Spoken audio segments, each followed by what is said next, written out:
Hello, welcome to another virtual program with Maine Historical Society. I'm Kathleen Newman.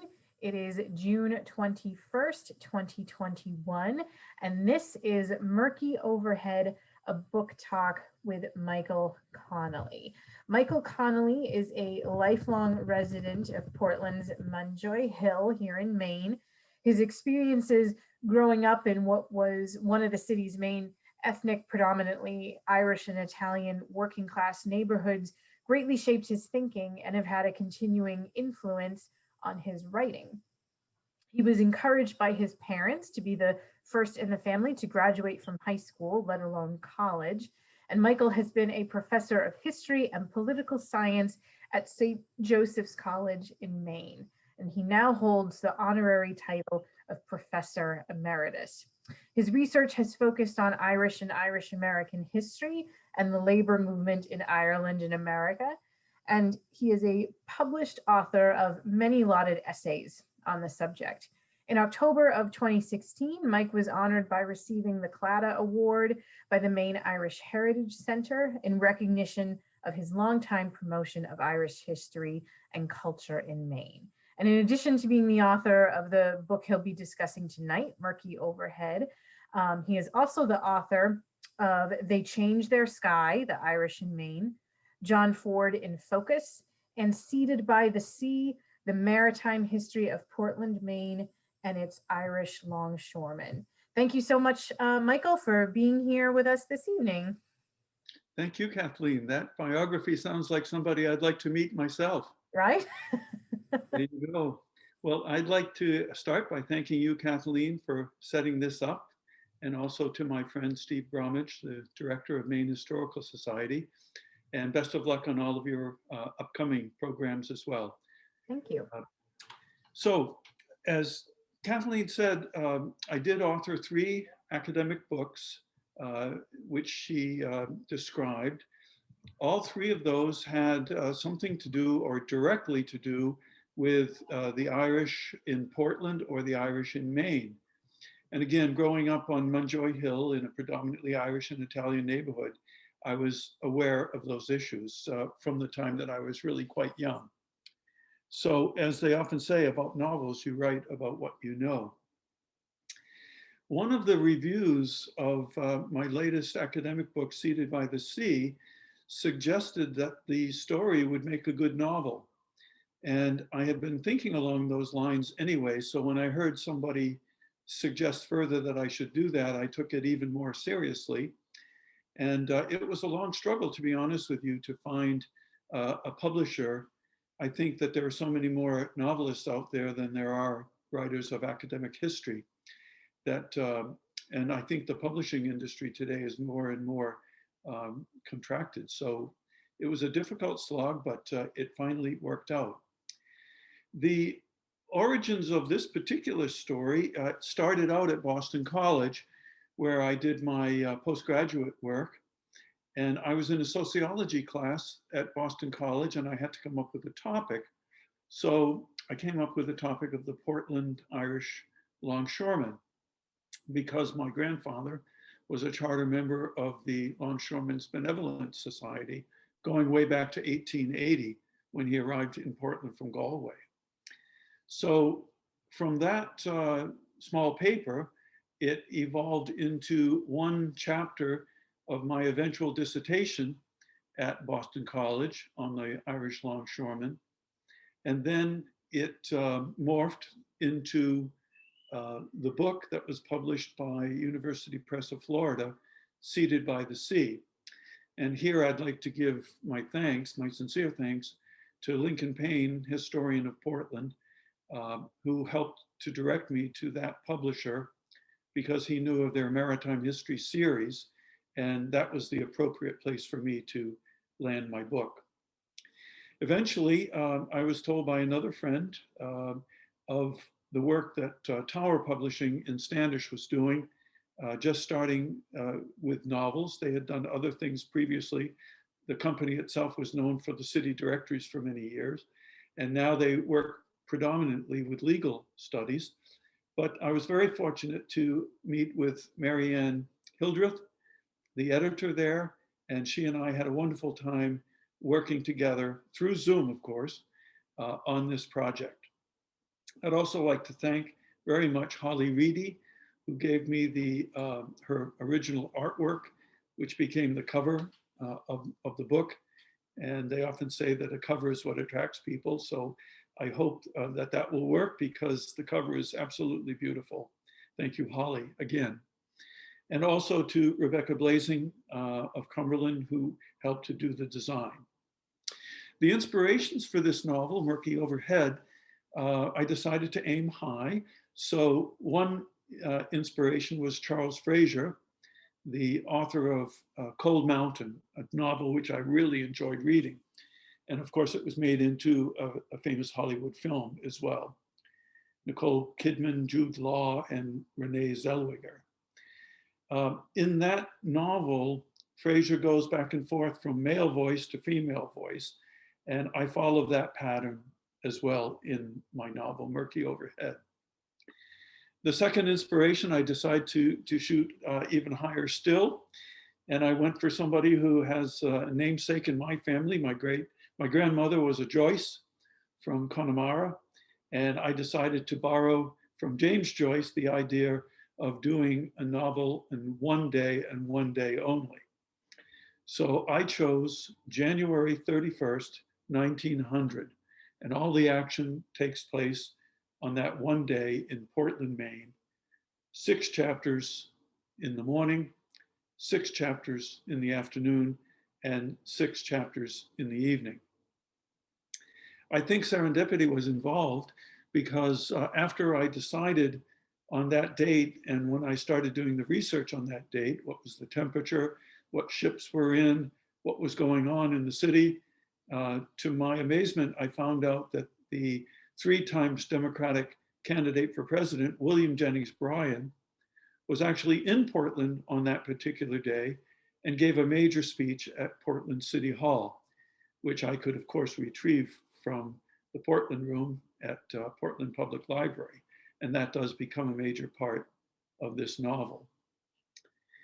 Leading characters in the novel were a fictitious family that I set up, the Folan family, Coleman, the father, who was a longshoreman, Mary, his wife, who has a parcel of children at this particular point. She has 9 and going for 10. She's 9 months pregnant at this time.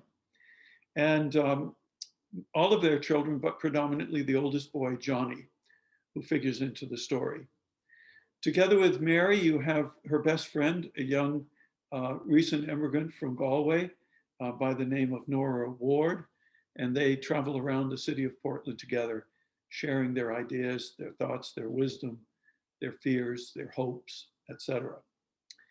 And together with these, you have Johnny's high school friends, Dara Loftus and Frank Feeney.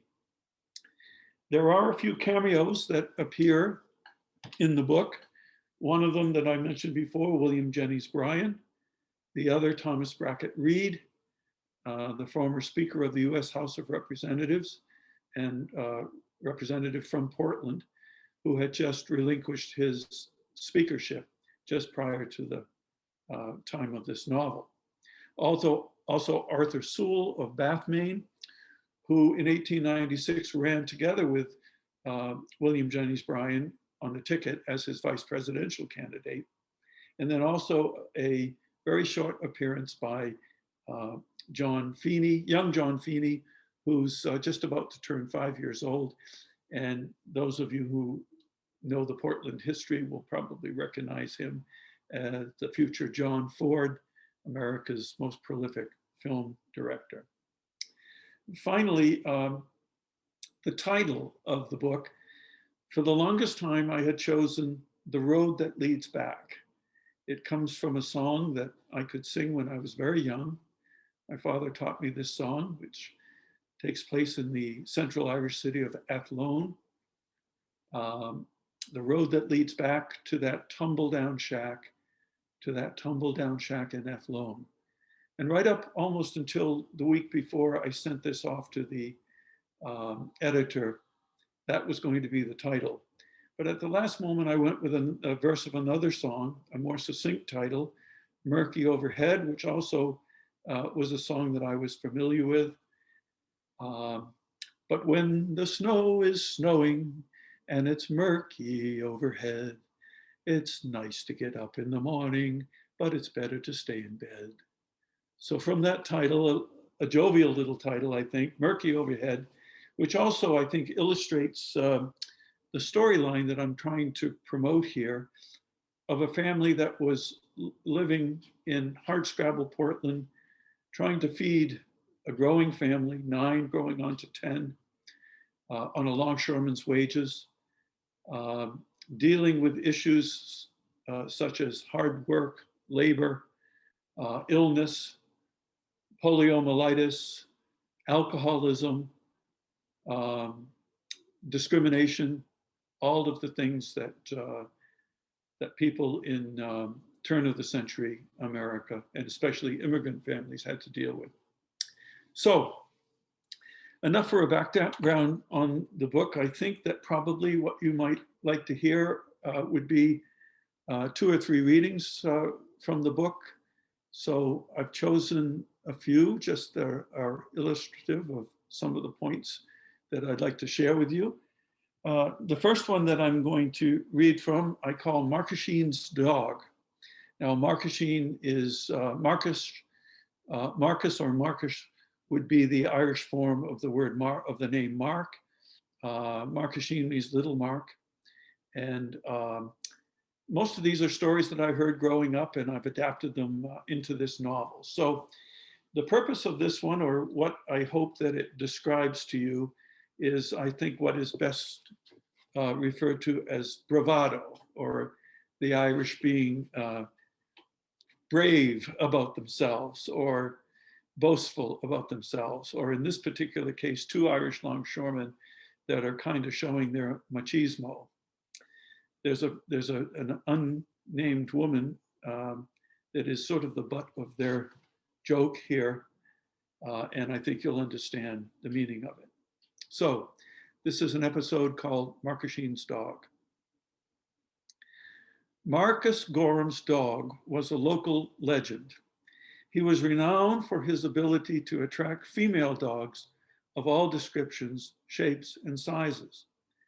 On this early Wednesday morning, Marcus and his fellow longshoreman, Dara Green, were chatting on the corner of Deer and 4 Streets near the Curtis Spruce Chewing Gum Factory before heading to the Shape Up on the waterfront.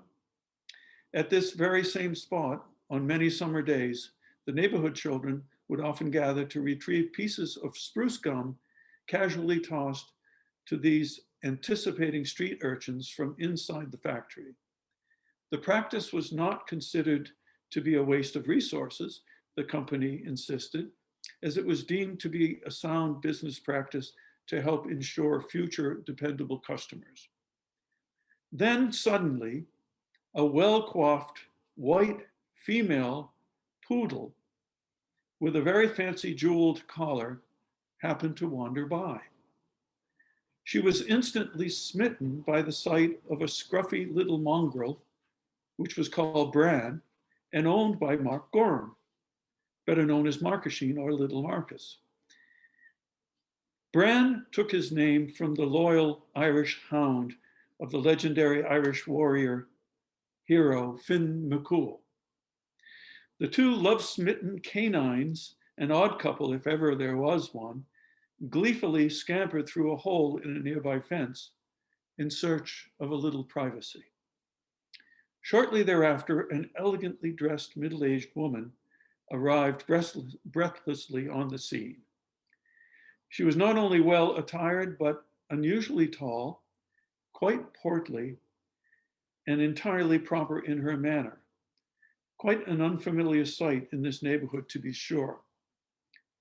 Dara winked at Marcus, a typical Irish fashion. He instantly sized her up and with withering brevity, quietly proclaimed to his friend, "She's beef to the heel like a Mullingar heifer." But at this moment, the poor woman was obviously more than a little distracted. Since neither of the men had ever seen her before, they guessed that she must be a stranger to Munjoy Hill and the east end of Portland. She appeared preoccupied and worried, as though looking for something of value that had been lost.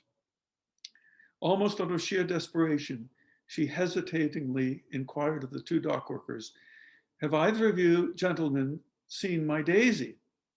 She's a poodle and has uncharacteristically gone off her leash somewhere in this city of the end of the city with which she and I are totally unacquainted." Her manner and style of speech were thoroughly unfamiliar to both of these longshoremen, who wondered if she was from Portland at all. Marcus hesitated, as he did not know what to be completely honest with this stranger. The truth would certainly not be welcome news. Therefore, he stammered, collected his thoughts, haltingly and cautiously began to speak, only to be bluntly interrupted by his friend Dara, who almost gleefully blurted out, "Sorry, missus, but you see, your precious poodle has gone off with Marcashine's dog. And when any pup goes off with Marcashine's dog, you see, they won't be back for quite some time. But you've nothing to fear, for you see, Bran's a brave hound and is very well known in these parts. So you see, missus, the good news is that your poodle's not really lost at all. It just seems that he's found a new friend, I'd say." The look of disbelief and trepidation on the stranger's face quickly turned to shock and despair, whereupon she cried out, "But gentlemen, as I've already told you, my Daisy is quite innocent and has never been alone in this section of the city before. As I've already explained, missus, Marcashine's dog knows the area backwards and forwards, so you've nothing to fear. It's a sensitive matter, I'd say. It's just you can't rush these sort of things, kind of, if you follow me." Dara then slyly turned toward Marcus with that all-knowing wink that's as good as a nod. And with that, Marcus and Dara quickly bade the flustered stranger a good morning. They were off to the waterfront, where they would lustfully sing the praises and thus augment the already stellar reputation of Marcashine's dog, the current and pride and future pride of the cathedral parish. It was another win for the home team. As these longshoremen jaunted off toward their worksite on Commercial Street, Dara spoke admirably of Bran in terms comparable to the famous black and tans, the hunting dog so revered in many parts of Ireland. Then, in honor of Daisy, the poodle, they now sang a familiar Irish courting song, appropriately ending each verse emphatically with, "Maids, when you're young, never wed an old man." So they're in the story of Marcashine's dog and poor Daisy. And we don't know exactly how it turned out, but we can use our imagination. Well, a second story I'd like to share is of an episode that I once heard of that took place in the Cathedral of the Immaculate Conception, the famous East End Cathedral in Portland. The fictitious character is one Malachi Mulcairn, and I titled this "The World's a Bubble." And what this is meant to portray a little bit is difficulty with alcohol and alcoholism. The characters involved here are the three young boys, Frank, John, and Dara. While waiting for Frank, the other two boys sat quietly in the rear of the cathedral. That's where many of the unmarried men would congregate. The boys then heard the rector, Father Dennis O'Brien, reluctantly greet Malachi Mulcairn, a harmless but perpetual drunk who was well known to all in the cathedral parish. Malachi came to confession daily, and it was commonly said that he was never lacking in cause to be there. Father O'Brien now cautiously addressed him by tentatively asking, Drunk again, Malachi? Yes, Father, me too, Malachi immediately responded with absolute innocence. It took all of the self-control of the two boys and the rest of the congregation to keep from laughing out loud. If they had disturbed the solemn atmosphere of the Mass with their laughter, they would all have something additional to confess themselves. Father Drain's line of confession was already quite long. Before it was Frank's turn, Father O'Brien had already started the morning Mass. This ritual was more than familiar to both Johnny and Dara, who had been raised entirely within this church and in the parish. Quite suddenly, from the rear of the sanctuary, Malachi Mulkern awoke from his sleeping state. He was disoriented and wished to continue his unfinished dialogue with Father O'Brien, who unfortunately by this time was now serving Mass from the high altar. The good priest had just finished praying for all the protection of the Bishop Healy, along with the souls of all other priests in the diocese and for the survival and growth of the Catholic Church throughout the entire world.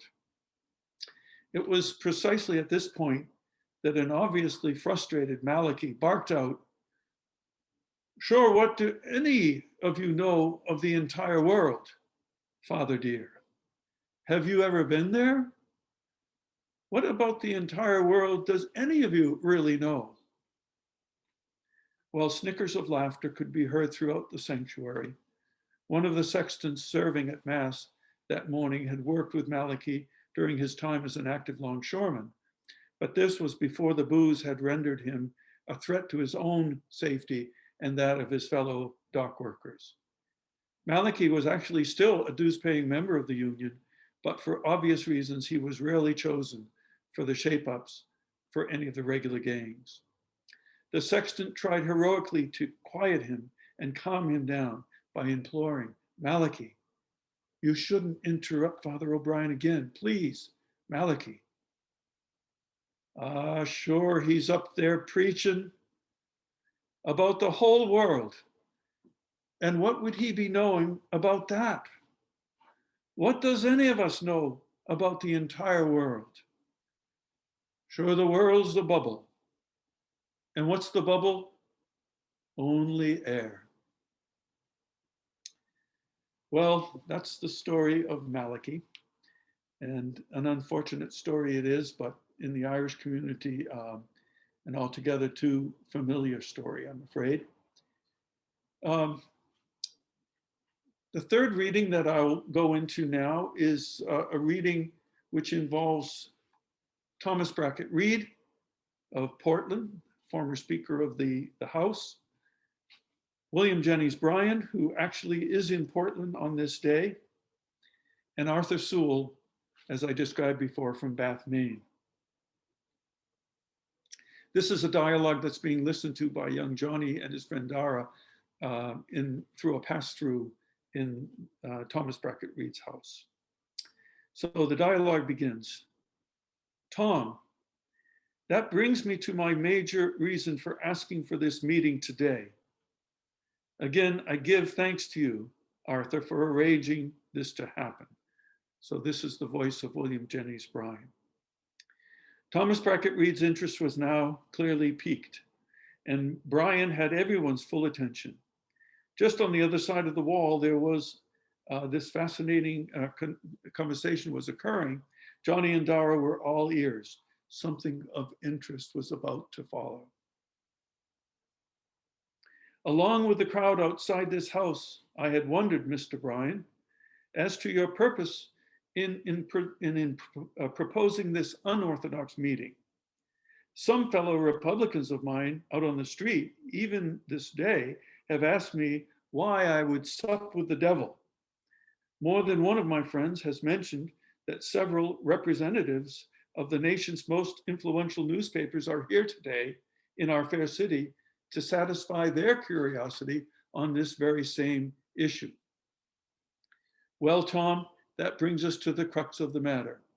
And with elegance and direction, I have come to expect from you.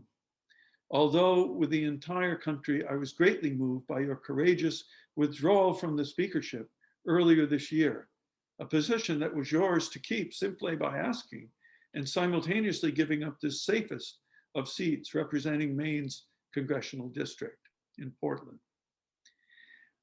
I've been told that you were regularly returned with ever increasing majorities since first being elected in 1876, replacing, as I recall, the plumed knight himself, Maine's own James Gillespie Blaine, when he was elevated to the Senate. Reed wittily interrupted his guest. Are you sure you mean to say elevated? All present laughed, knowing well Czar's Reed famous contempt for the upper chamber of the Congress, pejoratively labeled by Reed as the uppity chamber. So the conversation goes on a bit.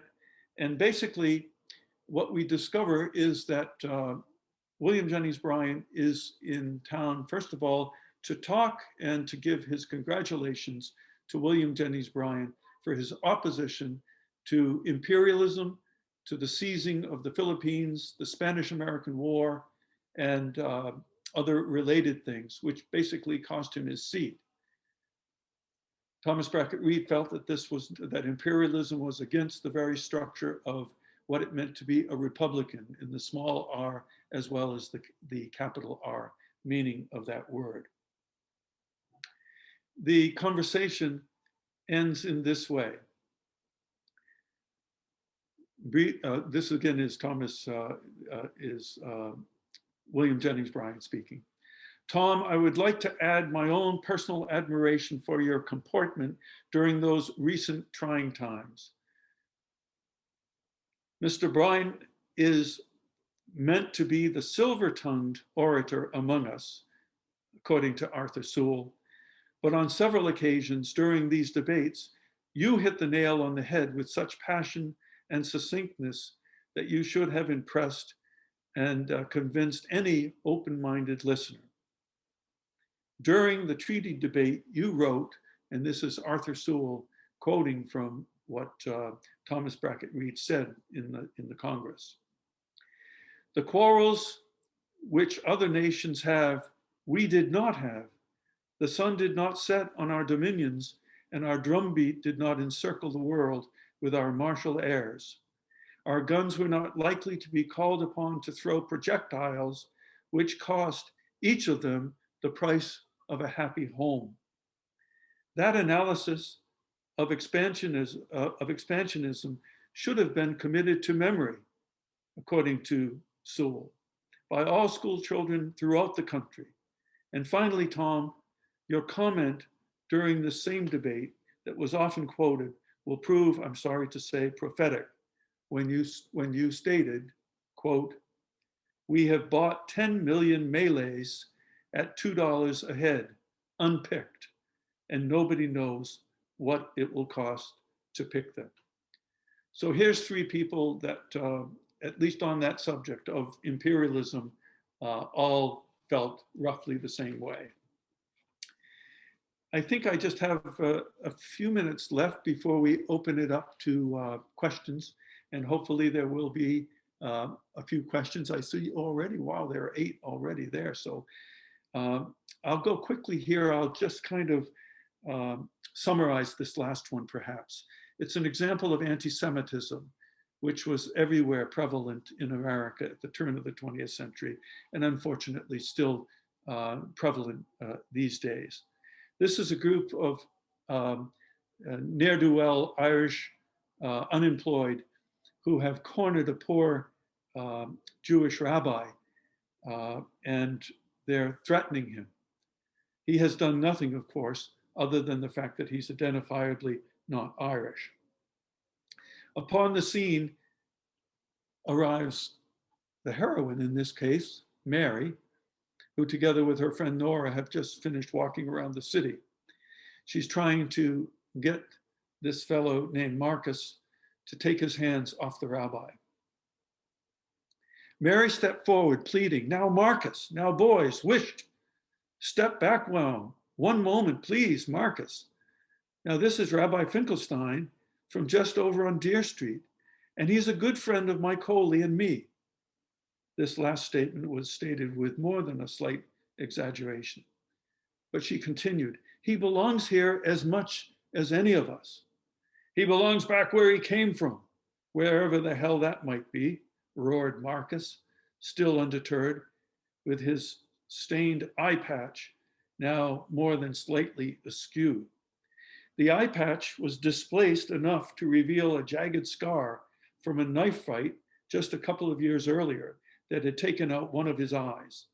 In that skirmish, Marcus had been shouting a string of obscenities to a young Italian boy over on India Street, calling him, among other things, a dago, and thus insulting both the boy and the community of Italian onlookers. The fight itself had been very brief. The injuries inflicted were only on Marcus. There was no legal repercussions, as the local police all knew Marcus and his drunken ravings. But that incident apparently had neither taught Marcus any lessons nor changed his nature in the slightest, nor had it discouraged him from provoking other altercations, rather, especially when under the influence. He comes from Deer Street, as I have already told you, Marcus, insisted Mary, and he'll be going back there directly as soon as you release your grip. With that, she gently yet firmly placed her hand on Marcus's fingers and slowly forced him to release them one by one from the rabbi's lapel. Finkelstein's emancipation was nearly achieved. Let him be, for Christ's sakes, Marcus, pleaded one of his devotees, having recognized young Nora Ward as a neighbor. That man wanted nothing to do with his friends back at home, many of whom were longshoremen. Confused and embarrassed, Marcus reluctantly complied with Mary's request, but he continued to bluster. Just don't ever let me catch you in my neighborhood again, you gink. Then, as if to unwittingly complete his embarrassment, Mary publicly reminded Marcus that the rabbi was much closer to his neighborhood than was Marcus himself, who lived on the other side of Cumberland Street and was therefore the true interlocutor. The chastened vigilantes and their ringleader slowly recessed, more likely to go and drown their sorrows, and yet proclaim their heroic victory over the intruding infidel. The two ladies then proceed back to Mary's home, where Nora is very proud of what Mary has done. They arrive back to the Folan home. Nora has never been prouder to have Mary Folan as her friend, companion, and mentor as she was at this moment. That Marcus should have been born an O'Sullivan, she joked, as Mary opened the door to her kitchen. Both of them chuckled, knowing full well that the Irish word for Sullivan, O'Sullivan, means one eye only. Musha, right you are indeed, my dear, Mary responded. Sure there's none so blind as thems that will not see. Well, I think that we've left about 20 minutes or so for questions. So I think Kathleen is there and she's going to be the moderator. That's right. Thank you, Michael. We are getting some questions from the audience. One question, was there any method or particular reason for selecting the day that you chose to write about, the one day that you set the story in? That's an excellent question. It started out that I wanted to do something on the edge. So 1900, some people proclaim as the first year of the 20th century. Some people think of as being the last year of the 19th century. For the sake of this novel, it really doesn't matter. It's right there on the edge. And I always think that with novels, as other things on the edge are much more interesting. So 1900 was easy. Then I chose the first month, January, and then I chose the very last day of the first month. So everything slightly on the edge, first or last, first or last. And then, and it almost seems like serendipity, once I had chosen that date, I found out that William Jennings Bryan gave a major address. Yeah. So So serendipity. could you speak to that a little bit more? Like, where did you go? It sounds like you utilized the Portland room at Portland Public Library. Did you do any research at Maine Historical Society? Where did you go to research the book? Much of my research for the early stages of this were done both at the Maine Historical Society and also at the Labor Temple, which used to be located on Exchange Street, over where I think the corner room is located now. Mhm. It was on the top floor of that. I was able, with the help of the Longshore Union, to use their records. There were over 90 volumes. Now they're housed at the Maine Historical Society. And I was able to see them, probably the first non-longshoreman to be able to look at them, because of the fact, first of all, the people knew me, they trusted me, and also the fact that my grandfather had been a charter member of the union. And then after that, the newspaper articles and things like that, I went to the Portland room where I worked with Abraham Schechter and got what was going on that day. Now, someone in the audience says they have a relative, Tom Folan, who lived on Munjoy Hill and who was himself a successful longshoreman, born in the 1890s, died in the 1960s. And so the audience member saying that he's sure there are several Folans in Portland, but um, is there any chance that maybe that family was inspiration for the book at all, or is You there know, a as connection? a true novelist, I would say maybe you should buy the book and find out. In actuality, I chose that name because in my own family there are many Folans, Mulkerns, Connollys, of course, um, Flahertys, and other names that are very common in Galway. But I chose Folan because some of my closest relatives in Galway were Folans, and also some of our closest friends and relatives here. In the book that I did, Seated by the Sea, there's an appendix at the end of the book, 400 nicknames, and many of those nicknames are given to Folans, various members of the Folan family. Another question from the audience. Did you find it difficult to find the details for the lives of lower class families in Portland? Not really. When I was working at Boston, well, I suppose you could say it was difficult. Um, I worked for many years on it, so it was time consuming. And one of the things that I did was an early computer study in the very, very early days of computers. And I was able to look at the records of longshoremen in Portland and see, first of all, where did they live? And I was able, therefore, to identify that they were very, very tightly congregated into just maybe 2 or 3 little neighborhoods. And unsurprisingly, those would be the West End by St. Dominic's, the East End around Munjoy Hill and the Cathedral, and also the areas just adjacent to the waterfront. Now, that was for 2 reasons. First of all, adjacent to their 2 churches, St. Dominic's and the Cathedral, and also adjacent to their places of work. But more importantly, I suppose, they were also the places of the cheapest boarding houses and rentals. Very few longshoremen owned their own homes. It was a dream. One quote in the book, the dream of the first generation is lived by the second, meaning the second generation. So in some cases, in the case of Governor Brennan, for example, his father was an Irish longshoreman, but the next generation, Joe Brennan, went on to become a 2-term governor of Maine. And in the case of my grandfather, a first generation longshoreman, second generation, my father and mother were able to buy a home, which was social mobility. And then in my case, I was able to go also to Boston College and get an education. Now, I've been sharing in the chat some places through Maine Historical Society and Maine Memory Network where you could learn a little bit more about this topic on your own. If you're doing some studying from home, we have an online exhibit on the Irish on the docks of Portland.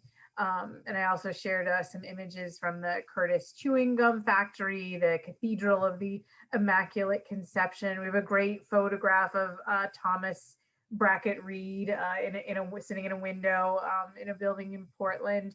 So Maine Memory Network, which you can visit online at mainmemory.net, is, I always say, a great place to get started if you want to do research to learn more about a topic like this one, or to learn if you live in Portland and you want to learn more about your neighborhood.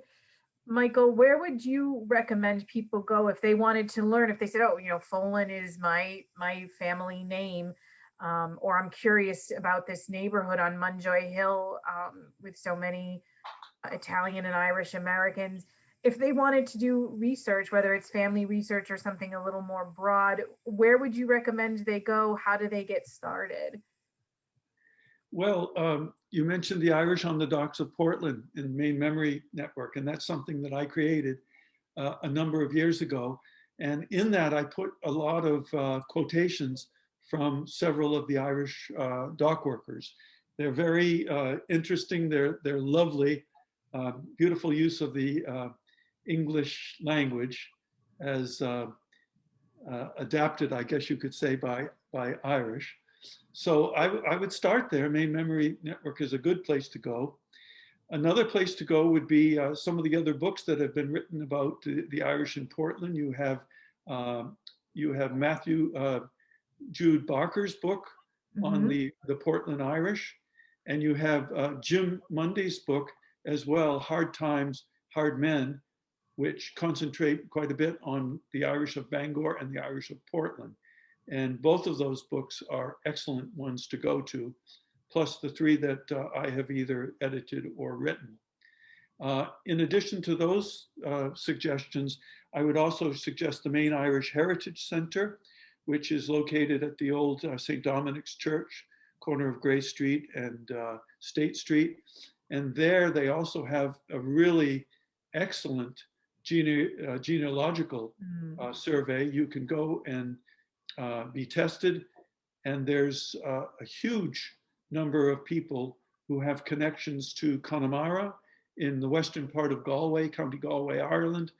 And that is very, very useful to the people of Ireland who have also connected into us. So many people have found connections in that way. So I would urge you to do further research in those manners. Now, I've shared the link to where folks can purchase their copy of Murky Overhead if you'd like to purchase it online from Maine Historical Society. You can also purchase Michael's other books through our online store if you visit mainhistorystore.com, or you can visit our Portland Congress Street location in Portland. We're at 489 Congress Street. And currently the store is open Wednesday through Saturday, 10 a.m. to 5:30 p.m. Check our website, mainhistory.org, to stay up to date on our hours. But please come by if you're interested in a copy of that book or some of the other books that Michael's written or some of the other ones that he's mentioned. Matthew Barker is going to be doing a talk with us on August 19th. Which, if you're interested in this topic, you'd probably be interested to hear Matthew in August. So visit mainhistory.org and you can register for that program. Another question from the audience says, "Congratulations, Michael. Are you considering being able to read the book or to make it available in Galway?" This person hopes you'll be able to get there soon. Oh, wow. I would love to do that. And in fact, I have spoken with people in Carna, which is sort of the center of Connemara, where my people come from. There is a diaspora center there, Immigrants Commemorative Center in Carna. It collects records from the people who have left that part of Galway and come to Boston, Portland, Worcester, Springfield, places in between. And right now I am scheduled to go there, but not until the spring of 2023. That's the next time that I think I'll be over in Europe. So in the meantime, I have sent some copies of the book over there, so they will be familiar with that. And Martin O'Cahan, who is the director of the center, has written about the book, and he's writing more about it for Irish newspapers, both in Irish language and in English. So people there will be very much aware of it. But I'm jealous of the person who asked that question because I think they're going to get to Galway before I do. Maybe they can bring a couple copies of the They book should over. bring some with them, right? Yeah. Absolutely. So what's anything this was, this is quite an accomplishment, your first novel. Do you know what's next on the horizon for you? Like a sequel, maybe? I couldn't have asked a better question myself. Did somebody prompt you to ask? That's a lovely. No. Well, Michael Albert from the University of Maine Press once gave me some good advice. They Changed Their Sky, The Irish in Maine was my first book, published through his good resources at the University of Maine Press. And when it came out, we had a huge book launch at Maine Irish Heritage Center. It was, I think, the biggest one, he told me, that the University of Maine Press had ever done. I think it wasn't so much my editing or my writing, but it was a pent-up demand, I think, for that kind of thing. Not just from the Irish community, but from ethnic communities as a whole in Portland. The answer to your question is yes. He told me the best thing to do as soon as you finish a book is to start another one. So I had about a 1-month break between when I sent the manuscript off to the editor and when I worked day by day with the editor. And in that month, I sketched out and have done a rough draft of the sequel for this book, which will take place one generation later. And instead of one day, it will take place over roughly a 20 to 25 year period, mostly in the 1930s and the 1940s. Oh, So you've wow. got the Great Depression. It's in Portland. The Great Depression, the aftermath of the Depression, the lead up to the Second World War, the shipyards over in South Portland, and then it ends with the coming of the Cold War and the McCarthy Red Scare in the early 1950s. So some of these characters are the children that you might have seen, the young ones in the first novel. Excellent.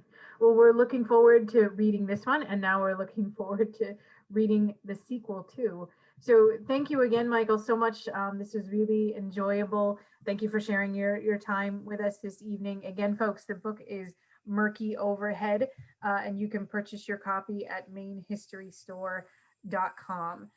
Thank you so much, everybody, for being here, and everybody stay well, and I hope we'll see you back here for another virtual program soon. In Irish, they would say, Gora Mila Margaret Kathleen. That means thank you very much, Kathleen. Thank you, Michael. Bye-bye.